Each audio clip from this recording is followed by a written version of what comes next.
ప్రేక్షకులకి నమస్కారం. గోపురానికి స్వాగతం.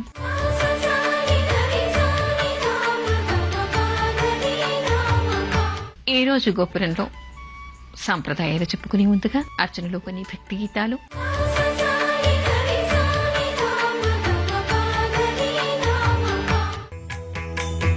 జయ జయ శుభకర వినాయక శ్రీకాణిపాకవర సిద్ధి వినాయక. జయ జయ శుభకర వినాయక శ్రీకాణిపాకవర సిద్ధి వినాయక.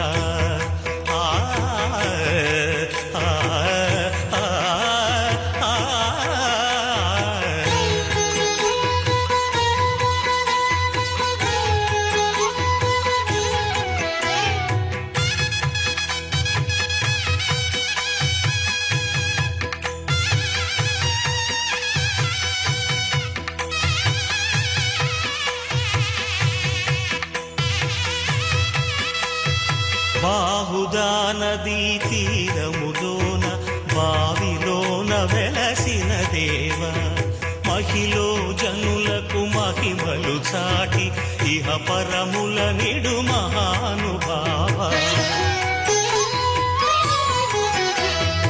ఇష్టమైనది వదిలిన నీకడ ఇష్ట కామ్యములు తీర్చే గణపతి. పురియుచు వరములను సగుచు నిరతము పెరిగే మహాకృతి. సకల చరాచర ప్రపంచమే సన్నుతి చేసే విఘ్నపతి, నీ గుడిలో చేసే సత్య ప్రమాణం ధర్మదేవతకు నిలుపును ప్రాణం. విజయ కారణం విఘ్న నాశనం కాణిపాకమున నీ దర్శనం. జయ జయ శుభకర వినాయక శ్రీకాణిపాకవర సిద్ధి వినాయక. జయ జయ శుభకర వినాయక శ్రీకాణిపాకవర సిద్ధి వినాయక.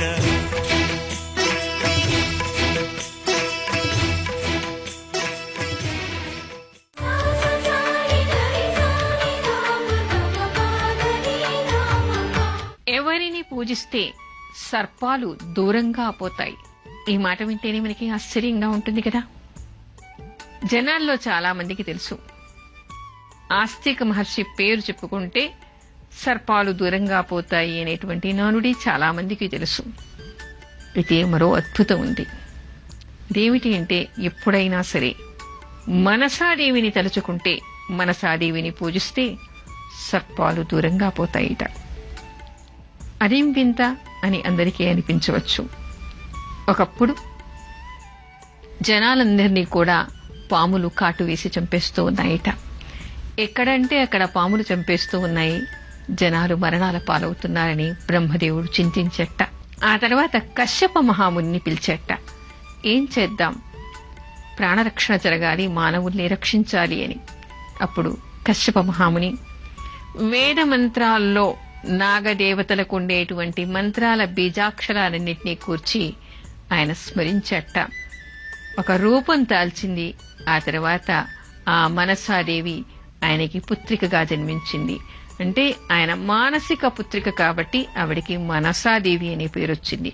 కాకపోతే ఆవిడ రూపం ఏమిటంటే, వేదాల్లో ఉండేటువంటి నాగ మంత్రాలు ఏవున్నాయో వాటి బీజాక్షరాలన్నింటినీ కూర్చినప్పుడు ఈ రూపం ఏర్పడుతుందిట. అలా నాగమంత్రాల బీజాక్షరాల రూపస్వరూపమే మనసాదేవి. కశ్యప మహాముని మానసిక పుత్రికగా చెప్తారు. ఆ తర్వాత ఆవిడని ఎవరు తలుచుకుంటే వాళ్ళకి సర్ప భయం ఉండదు అని బ్రహ్మదేవుడు చెప్పేట. అందుకని అందరూ కూడా నాగదేవతను పూజిస్తూ ఉంటారు. అయితే ఈవిడకు ఉండేటువంటి ప్రత్యేకత ఏమిటి అంటే, ఈవిడ విష్ణు పట్ల, విష్ణుమూర్తి కృష్ణుణ్ణి అత్యంత భక్తితో ఆవిడ సేవించిందిట. అందుకని ఆవిడికి వైష్ణవి అనేటువంటి పేరు.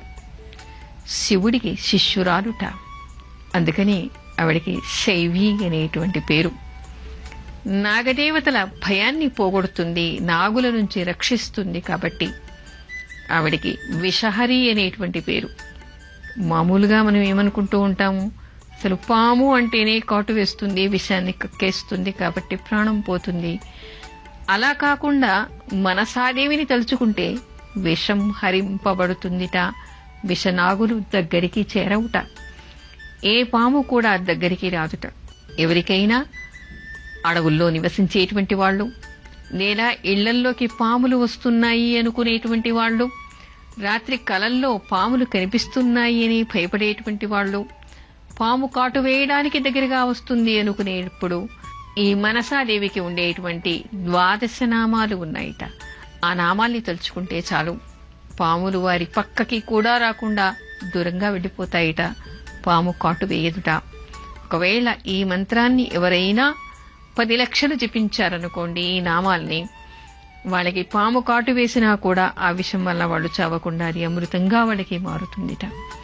అంతేకాదు, జాతకాల్లో ఎవరికైనా ఇలాంటి నాగదోషం ఉంది అనుకోండి, అలాంటి వాళ్ళందరూ కూడా ఈ మంత్ర జపాన్ని చేసుకోవటం వల్ల వాళ్లకు ఉండేటువంటి విషం, అంటే నాగబంధం ఏదుందో అది తొలగిపోయేటువంటి అవకాశం ఏర్పడుతుందిట. ఇవిడికి నాగభగిని అనేటువంటి పేరుంది. నాగభగిని అనేటువంటి పేరెందుకు వచ్చిందంటే, జనమేజయుడు సర్పయాగం చేస్తూ ఉన్నప్పుడు నాగజాతి మొత్తం అంతరించిపోతోందిట. ఆ అంతరించిపోయినప్పుడు ఆ నాగజాతిని ఆవిడ రక్షించింది. జనమేజయుడు సర్పయాగం చేస్తూ ఉన్నాడు. మొత్తం 3 లోకాల్లో ఉండేటువంటి సర్పాలన్నీ ఆయన హోమకుండంలో పడిపోతూ ఉన్నాయిట. ఆ క్షణంలో తక్షకుడు ఇంద్రపీఠాన్ని చుట్టుకుని కాపాడమని అడిగేట. అప్పుడు ఇంద్రుడు ఈవిడని స్మరించాడు, ఆవిడని పూజించాడు, అభిషేకించాడు. అప్పుడు ఆవిడ తన కొడుకైనటువంటి ఆస్తికుని తలుచుకుందిట. తలుచుకున్న తర్వాత ఆస్తికుడు జనమేజయుడు దగ్గరికి వెళ్లి సర్పయాగాన్ని ఆపేయమని చెప్పాట. ఆవిడ మీద ఉండేటువంటి భక్తి వలన జనమేజయుడు సర్పయాగాన్ని ఆపేశాడు. తక్షకుడు ఆ విధంగా రక్షించబడ్డాడు. ఆ తర్వాత నాగజాతి మొత్తం కూడా సర్పయాగంలో బలి కాకుండా ఆవిడ కాపాడింది. కాబట్టి నాగదేవతలంతా ఆవిడకి పూజ చేశారట. ఆవిడని నాగభగినిగా, వారి సోదరిగా వాళ్ళు కొలిచారట. ఆ తర్వాత అభయమిచ్చారట. ఆవిడ అనుగ్రహం పొందిన వారెవరిని కూడా వాళ్ళు కాటు వేయమని, చంపమని చెప్పేసి మాట ఇచ్చారట. అంటే బ్రహ్మదేవుడి సంకల్పం ఎంత గొప్పదో మనకి అర్థమవుతోంది కదా. ఆయన సృష్టించినటువంటి ఈ మనసాదేవి, ఆవిడని ఎవరు తలుచుకున్నా వారికి సర్ప భయం ఉండదు. సర్పాలు వాళ్ళని కాటు వేయవు. సర్పాలు వాళ్ళ దగ్గరికే రావుట, దరిదాపలికి రావు. సర్పదోషాలు, సర్పశాపాలన్నీ కూడా హరింపబడతాయిట. అన్నిట్లలోకి కూడా సర్పాల్లో తక్షకుడు, వాసుకిని ఎక్కువగా చెప్పుకుంటారు. వాటి విషం ఎక్కడం వలన, వాటి శాపం వలన, అవి కుట్టడం వలన, ఆ జాతి సంతతి ఏదైనా కుట్టడం వలన ప్రాణభయం ఏర్పడుతుంది, మరణించిపోతారు. అంతేకాదు, జాతకాల్లో ఆ సర్పదోషాలు ఉన్నటువంటి వాళ్ళకి నాగబంధాలు ఏర్పడి వారి పనులు ముందుకు సాగవు. ఎక్కడికక్కడ నాగబంధంలో వాళ్ళు ఇరుక్కుపోయి ఉంటూ ఉంటారు. అలాంటి వాళ్ళందరూ కూడా జాతకాల్లో ఎవరికైనా నాగదోషాలు ఉంటే అలాంటి వాళ్ళందరూ కూడా ఈ మనసాదేవిని స్మరించటం వలన, ఆవిడ మంత్ర జపం చేయటం వలన వాడికి ఉండేటువంటి నాగశాపాలన్నీ తొలగిపోయేటువంటి అవకాశం ఏర్పడుతుంది. ఎందుకంటే నాగదేవతలంతా కూడా ఆవిడికి మాటిచ్చారు కదా, ఎవరు ఆవిడ అనుగ్రహాన్ని పొందుతారో వాళ్ళకి నాగుల వలన ఎలాంటి భయం ఉండదు అనేటువంటి అభయం ఉంది. అందుకనే ఆవిడికి నాగభగిని అనేటువంటి పేరు వచ్చింది. అందుకని ఎంత అద్భుతమైనటువంటిది, అందరికీ అందుబాటులో ఉండేటువంటిది, అందరూ చేయగలిగినటువంటిది, వారందరూ కూడా చేసుకోవచ్చు. రేపు మనకి మనసాదేవి పూజ చెయ్యాలని చెప్పేసి ఆధ్యాత్మ గ్రంథాలు చెప్తూ ఉన్నాయి. శ్రావణ శుద్ధ పంచమి మనం నాగపంచమిగా చెప్పుకున్నాం. అదేవిధంగా శ్రావణ బహుళ పంచమి రోజు కూడా ప్రత్యేకంగా మనసాదేవిని అర్చించాలి అని. అంటే ఎవరికైనా కూడా ప్రత్యేకంగా ఉండకపోవచ్చు, వాళ్ళ జాతకాల్లో దోషాలు ఉండకపోవచ్చు, కానీ వంశపారంపర్యంగా వస్తున్నటువంటి దోషాలు ఏవైనా ఉన్నా, నాగశాపాలు ఉన్నా, ఎవరు మనసాదేవిని పూజిస్తారో వాళ్ళకి ఇదివరకు వంశపారంపర్యంగా వచ్చేటువంటి దోషాలన్నీ పోతాయిట. ఇక ముందు వాళ్ళ వంశంలో నాగదోషాలు ఏర్పడకుండా ఉంటాయిట ఆవిడ అనుగ్రహం వల్ల. అంటే అత్యద్భుతమైనటువంటిది మనసాదేవి పూజ అనేటువంటి విషయాన్ని తెలుసుకుని అందరూ కూడా రేపటి రోజు మనసాదేవిని స్మరించుకోవటం వల్ల మనసాదేవి అనుగ్రహానికి పాత్రలయ్యేటువంటి అవకాశం ఏర్పడుతుంది. శ్రావణ బహుళ పంచమి రోజు ఎవరిని పూజిస్తే విషం అమృతంగా మారుతుంది. మనం ఇందాకే చెప్పుకున్నాం కదా, మనసాదేవిని పూజించడం వలన విషం అమృతంగా మారుతుందిట. ఆ మంత్రంలోనే మనకి కనిపిస్తుంది. బ్రహ్మ వైవర్త పురాణంలో మనకి ఇది ప్రత్యేకంగా మనసాదేవి ఉపాఖ్యానం కనిపిస్తుంది. మనసాదేవి పూజ కూడా కనిపిస్తుంది. అసలు ఆవిడ పూజ ఏ విధంగా చెయ్యాలి? ఇంద్రుడు ఆవిడ పూజను చేశాట, శ్రీకృష్ణుడు ఆవిడ పూజను చేశాట. కొన్ని వేల సంవత్సరాలు ఆవిడ శ్రీకృష్ణుడి గురించి తపస్సు చేసిందిట. తపస్సు చేసినప్పుడు ఆవిడ శరీరం శుష్కించిపోయిందిట. ఆవిడ వస్త్రాలన్నీ కూడా శుష్కించిపోయాయిట. అయినా ఆవిడ స్పృహ లేకుండా అలా శ్రీకృష్ణుణ్ణి పూజిస్తూనే ఉందిట. ఆ తర్వాత జగత్కారు మహర్షి ఆవిడని పెళ్లి చేసుకున్నాడు. ఆ తర్వాత మహా ఇల్లాలుగా అంతటి మహాశక్తి కలది బ్రహ్మదేవుడి సంకల్పం వలన కశ్యప మహాముని మానసిక పుత్రిక అయి ఉద్భవించిన నాగమంత్రాల బీజాక్షరాల స్వరూపమైనప్పటికీ ఆవిడ కూడా ఎంతో ఒద్దికగా భర్త దగ్గర సేవలు చేస్తూ జీవితం గడుపుతూ ఉందిట. ఒకరోజు ఆవిడ సాయం సంధ్యాసమయం అవుతోందిట. ఆవిడ భర్త అయినటువంటి జగత్కారువు ఆవిడ ఒడిలో తలపెట్టి నిద్రిస్తూ ఉన్నట్ట. సంధ్యాసమయానికి ఎవరూ నిద్రించకూడదు అనేటువంటి ధర్మాన్ని అనుసరించి ఆయనని నిద్రలేపే ప్రయత్నం చేసిందిట. ఇదంతా కూడా ఈశ్వర సంకల్పం వల్ల జరిగింది అంటారు. ఆ తర్వాత ఆయన ఉగ్రుడయ్యట. నిద్రాభంగం కలిగించావని చెప్పేసి ఆవిడని తనని వదిలిపోమ్మని చెప్పేసి శపించబోయట. అప్పుడు మనసాదేవి తన గురువైనటువంటి ఈశ్వరుణ్ణి, తను పూజించేటువంటి శ్రీకృష్ణుణ్ణి, బ్రహ్మదేవుణ్ణి, కశ్యప మహామునిని అందరినీ కూడా తలుచుకుందిట. వెంటనే అందరు అక్కడికి వచ్చారుట. సూర్యభగవానుడు కూడా అక్కడికి వచ్చట. ఆవిడ తప్పేమీ లేదు. ఆవిడ ఒక ధర్మదేవత. ధర్మాన్ని అనుసరించి మహర్షి అయినటువంటి నీవు, ధర్మాన్ని పాటించేటువంటి నువ్వు సాయం సంధ్యా సమయంలో నిద్రపోవటం వల్ల నీకు బ్రహ్మహత్యా పాతకం ఎక్కడ చుట్టుకుంటుంది అనేటువంటి దానికోసం ఆవిడ నిన్ను నిద్రలేపింది. కానీ ఇదంతా కూడా నీకు కోపం రావడానికి కూడా ఇదొక దైవ సంకల్పం మాత్రమే. మీరు కేవలం గృహస్థాశ్రమ జీవితం గడపడానికి మాత్రమే ఉద్భవించలేదు. మీరు చేయవలసినటువంటి కార్యక్రమాలు అనేకం ఉన్నాయి. తక్షణం నువ్వు తపస్సుకు వెళ్లవలసి ఉంది. అందుకే నీకు ఆలోచన వచ్చింది అన్నట్ట. అయినా సరే ఎవరైనా, ఏ ఋషి కానీ ఎవరైనా సరే భార్యను వదిలేయాలి అనుకున్నప్పుడు, సన్యాసాశ్రమం స్వీకరించాలి అన్నప్పుడు ఆమె అనుమతి లేకుండా, ఆమెకు సంతాన యోగ్యత కలిగించకుండా వాళ్ళని వదిలిపోవడం దోషమవుతుంది. అందుకని ఆవిడకి ఒక పుత్ర సంతానాన్ని అనుగ్రహించి ఆ తరువాత మాత్రమే నువ్వు తపస్సుకు వెళ్లాలి అని చెప్పేసి శివుడు, కృష్ణుడు, బ్రహ్మ మొదలైనటువంటి దేవతలంతా కూడా అతన్ని ఆదేశించారుట. అప్పుడు వెంటనే ఆయన కళ్ళు మూసుకుని భగవంతుణ్ణి స్మరించి ఆవిడ నాభి దగ్గర మంత్రాన్ని స్మరించట. వెంటనే ఆవిడికి సద్యోగర్భం వచ్చిందిట. అప్పుడు ఆ మహర్షి, జగత్కారు మహర్షి, తన భార్య అయినటువంటి మనసాదేవితో అన్నట్ట, జగద్గౌరి, నీవేంటో నాకు తెలుసు. నిన్ను వదిలి వెళ్లటానికి బలీయమైనటువంటి కారణాలు ఉన్నాయి. మనం సామాన్య మానవులము కావం. ఇక్కడ మనకు తపశ్శక్తి చాలా అవసరం. ఇది దైవ సంకల్పం వల్ల మాత్రమే జరిగింది. అయినా ఇప్పుడు నీకు అనుగ్రహించినటువంటి పుత్రుడు చాలా విశేషమైనటువంటి శక్తి కలిగినటువంటి వాడవుతాడు. ముల్లోకాల్లోని వాళ్లంతా కూడా అతన్ని పూజిస్తారు. అతన్ని తలుచుకునేటువంటి వాళ్ళకి సర్ప భయాలు ఉండవు. అతను శివానుగ్రహం పొందినటువంటి వాడవుతాడు. మహాతపస్వి అవుతాడు. నిన్ను సేవిస్తాడు. ప్రజలందరినీ కాపాడేటువంటి బ్రహ్మజ్ఞాని అవుతాడు. తపస్సంపన్నుడవుతాడు. అతన్ని మించినటువంటి తపస్సంపన్నుడు ఇంకెవరూ కూడా సృష్టిలో ఉండరు అనేటువంటి వరాన్ని ఇచ్చి అతను తపస్సు కోసం వెళ్లిపోయాట. గర్భవతి అయినటువంటి ఈ జగత్కారువు మనసాదేవి కైలాసానికి వెళ్లి శివపార్వతుల్ని ఆశ్రయించిందిట. అక్కడ ఆవిడ ప్రసవించింది. సాక్షాత్తు పార్వతీదేవి ఆవిడకి ప్రసవం చేసిందిట. ఆ తర్వాత శివుడు ఆ పుట్టినటువంటి పిల్లవాడికి ఆయన జాతకర్మ చేయించాట. అనేక గోవులను దానం చేశారుట. అనేక మంది బ్రాహ్మలకి ధనధాన్యాన్ని కూడా దానం చేయించాట మనసాదేవి చేత. సాక్షాత్తు శివుడే అతనికి ఆస్తికుడు అనేటువంటి పేరును పెట్టాట. అతనికి ఆస్తికుడు అనేటువంటి పేరు రావడానికి ఈ మనసాదేవి అనేటువంటి వ్యక్తి భర్త చేత వదిలేయబడినా ఆ తర్వాత ఆవిడికి ఎన్ని కష్టాలు వచ్చినా కూడా ఏమాత్రం కూడా తన ధర్మాన్ని మర్చిపోలేదు, భగవంతుడి యందు భక్తిని మర్చిపోలేదు, ధర్మాన్ని మర్చిపోలేదు, పతివ్రత ధర్మాన్ని మర్చిపోలేదు, భర్తను స్మరిస్తూనే ఉందిట.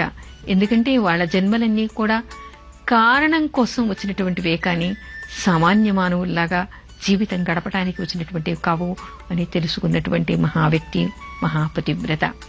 అందుకని అలాంటి వ్యక్తికి పుత్రుడుగా జన్మించినటువంటి బాలుడికి ఆస్తికుడు అనేటువంటి పేరు నామకరణం ఈశ్వరుడు చేసేట. ఆ తర్వాత ఆయన కూడా మహాతపస్వి అయ్యాడు, మహాబ్రహ్మజ్ఞాని అయ్యాడు. ఆస్తికుణ్ణి ఎవరు తలుచుకున్నా వారికి కూడా సర్ప భయాలు ఉండవుట. అలాంటి పుత్రుణ్ణి ప్రసవించినటువంటిది మనసాదేవి. ఆ తర్వాత అక్కడి నుంచి పుత్రుణ్ణి తీసుకుని కశ్యప మహాముని తన తండ్రి అంటే ఎవరి మానసపుత్రికో ఆయన దగ్గరికి వచ్చిందిట. ఆయన కూడా తన కూతుర్ని ఆస్తికుణ్ణి ఆశీర్వదించట. ఆ తర్వాత మళ్లీ వాళ్ళు యథాస్థానాలకి వెళ్లారు. మళ్లీ వాళ్ళిద్దరూ తపస్సు చేసుకుని జగత్తును రక్షించేటువంటి కార్యక్రమంలో నిమగ్నులు అయ్యారుట. అందుకని ఎవరైనా సరే పాము కుట్టితే వెంటనే వాళ్ళకి విషహరం జరగాలని, పాములు కుట్టకుండానే ఉండాలని, వీటిలో కొన్ని అంతరార్థాలు కూడా మనం గమనించాలి. ఈ మంత్ర జపం ఎవరు చేస్తారో, మనం మామూలుగా గరుడ మంత్రాలు చెప్పుకుంటూ ఉంటాం. గరుడ మంత్రాలు చెప్పడం వల్ల విషహరం ఏ విధంగా జరుగుతుందో, నాగమంత్రాలన్నిటిలోకి కూడా ఈ జగత్కారువుకు ఉండేటువంటి ద్వాదశ నామాన్ని ఎవరు తలుచుకుంటారో, మనసాదేవి మంత్ర జపాన్ని ఎవరు చేస్తారో వాళ్ళకి విషహరం అవుతుందిట. విషహరం కూడా ఉంటే వాళ్ళు విషం తాగినా, పాములు విషమైనటువంటి సర్పాలు కుట్టినా అసలు నిజానికి ఆవిడ స్మరణ చేస్తే ఏ పాము వారిని కొట్టదు.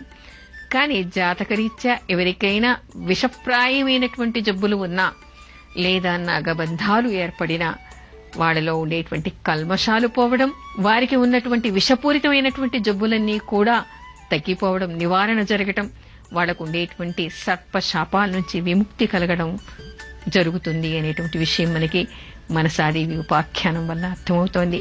అందుకని ఎవరు మనసాదేవిని నిత్యం స్మరిస్తూ ఉంటారో, ఎవరికి నాగదోషాలు ఉన్నాయో, ఎవరికి విషపూరితమైనటువంటి జబ్బులు ఉన్నాయో, ఎవరికి సర్పాల వలన భయం ఉందో, ఎవరు సర్పాల మధ్యలో నివసిస్తూ ఉన్నారో వాళ్ళందరూ కూడా మనసాదేవి ద్వాదశ నామాన్ని తలుచుకోవడం వలన వాళ్ళకి విషహరం అవుతుంది అనేటువంటి విషయాన్ని తెలుసుకోవాలి.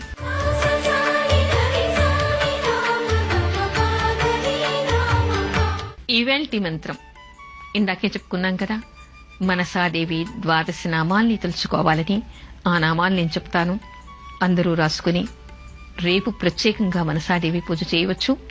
ఎవరెవరికి దోషాలు ఉన్నాయో, ఎవరెవరికి సర్ప భయాలు ఉన్నాయో వారంతా కూడా ఈ ద్వాదశ నామాన్ని నిత్యం చదువుకోవచ్చు.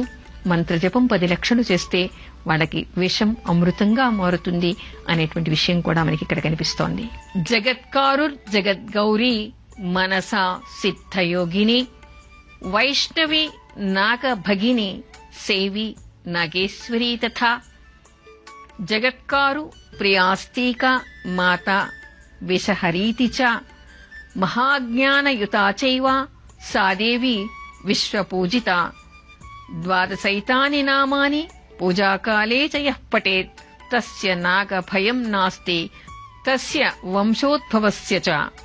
ఈ 12 నామాల్ని ఎవరు నిత్యం తలుచుకుంటారో వాళ్ళకి విషపూరితమైనటువంటి జబ్బులు కానీ, పాముల వలన భయం కానీ, వంశపారంపర్యంగా వచ్చేటువంటి దోషాలు కానీ ఉండవు అనేటువంటి విషయం తెలుస్తోంది.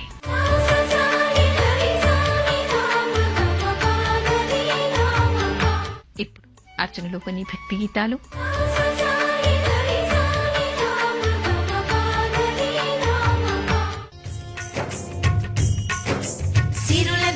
సుఖ శాంతులు కూర్చుని షిరిడి సాయి కథ, మధుర మధుర మహిమాన్విత బోధ సాయి ప్రేమ సుధా. సిరుల నొసగి సుఖ శాంతులు కూర్చుని షిరిడి సాయి కథ, మధుర మధుర మహిమాన్విత బోధ సాయి ప్రేమ సుధా. పారాయణ